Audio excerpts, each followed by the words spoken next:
So one of the things I want to ask you today is, what is the next step for you? Like, what is the next place that you need to move to? What is the next direction that you need to go? How do you need to continue to grow yourself? A lot of times people get stuck in limbo thinking like, hey, I don't know what's to do next. So as a result, they don't do anything. They just stay stuck in the same exact spot or in the same exact cycle, going over and over and doing the same things over and over. When you're in a toxic relationship, you stay stuck in a cycle. And that's all the cycle does. It just keeps repeating over and over and over again. It's like, what is the next step that you need to make for you, for your growth, for your development, for your change? Until you start prioritizing you over others, until you start growing in the direction that you need to go, nothing's going to change. Nothing's going to happen. Majority of times people want change. And they think, hey, this would be great if I did change. People want to grow. But when it comes down to the hard, actual truth of this is how you do it, people run away. Is that you? Do you run away from the actual change that you know could transform your life? I was talking with a client the other day, and we were walking through this aspect about change. And he was like, I want to change. I'm like, okay. What are you going to do to actually change? Because you either have to say, hey, I'm willing to sacrifice, or I'm willing to move past this obstacle, or I'm willing to do the things that are required to actually change, or you're willing to say, I'm okay with where I'm at. When we walk people through a progression of understanding, hey, this is where it's showing up in your life. This is where it's at. This is what you're seeing. And if you're seeing that, you need to decide, hey, is this working or is this not working for me? Is this something I'm okay with or I'm not okay with it? How does this actually match up for you? There's so many people that are okay with where they currently are, not because they don't know a different reality, but because they're unwilling to actually do what's required. When we talk about this aspect in toxicity with narcissists, it's hard to leave the narcissist, right? Like, it's hard to actually walk through those steps of leaving, because what's on the other side of that? What's on the place where, like, maybe if you leave, what's going to happen? Are you actually going to grow in the direction you want to go? Is there a future for you? All these thoughts, all these words that the toxic person has put in your head over and over and over again, making you think that you're not worth it, you're not good enough. And you're like, I want to be able to get out. I want to be able to move forward, but I'm not sure how, or I'm not sure if I can. I can show you many people that have gotten out and that are free. The thing you have to realize is you can be out of the relationship. You can be no contact and still not be free. You can be moved out of the place that you're interacting with this person on a day-to-day basis. You're no longer seeing him consistently. Like, there's actually distance, or maybe you're completely no contact and still be a slave and still be stuck. And when you start to notice this, when you start to realize that you're stuck in this relationship where it's not going to change and it's not going to get out, oftentimes it's because you're selling yourself a lie. It could be, I'm stuck in believing I can help the narcissist in my life. Hate to break it to you, but if you've been romantically involved with a toxic, narcissistic person in your life, you pretty much have zero chance of being the help for them. Because they've already realized they can manipulate, they can abuse you, they can do everything that they want to you, and you're either going to take it, you're not going to actually stand on your boundaries, and they're still going to be able to move forward. 2 years, still mentally still chained. If you're mentally still chained, that's the piece that we need to work with, the piece that we need to rewire the mindset. Otherwise, you will stay stuck forever.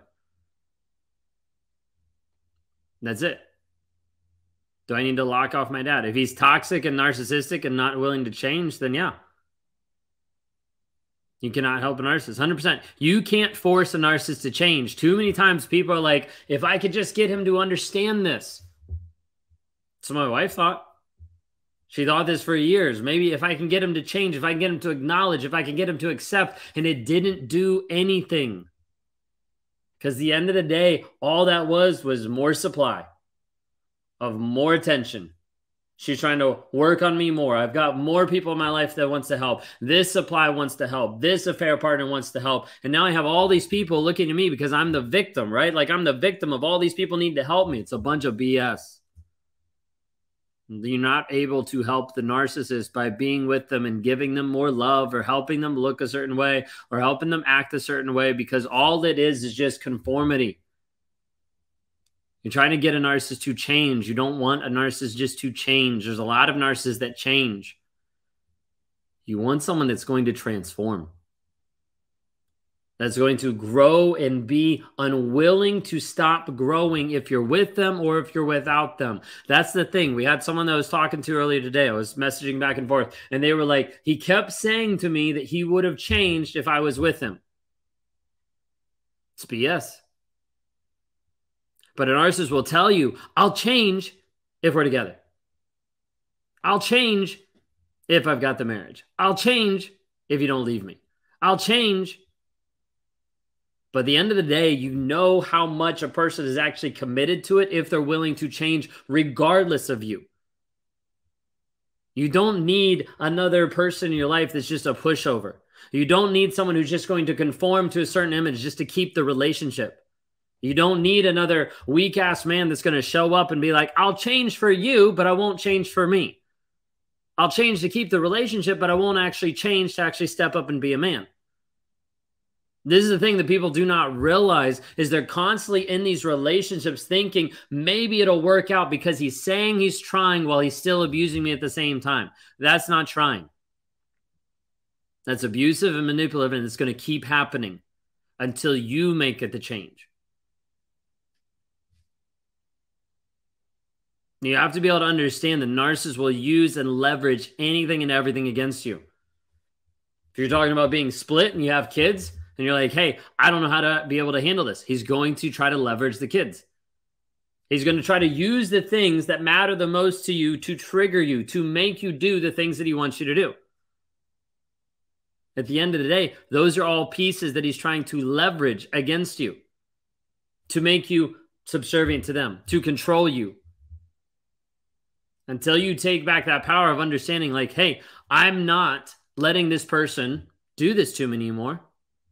It'll keep happening. Okay? He says I'm his only friend. It's so hard to hear. So the question is, why are you his only friend? Why doesn't he have other friends? The reason why he doesn't have other friends is because of how he actually shows up or the lack of him showing up. It's a choice. I was talking to someone earlier today. They were like, I don't know what to do because I don't have any friends. And I'm like, well, we need to get you some friends.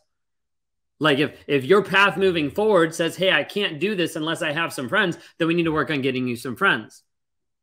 Like you're only limited by what you're going to say, by what you're going to believe, by the mindset, the thought process. He's going to sell you a lie. You're my only friend.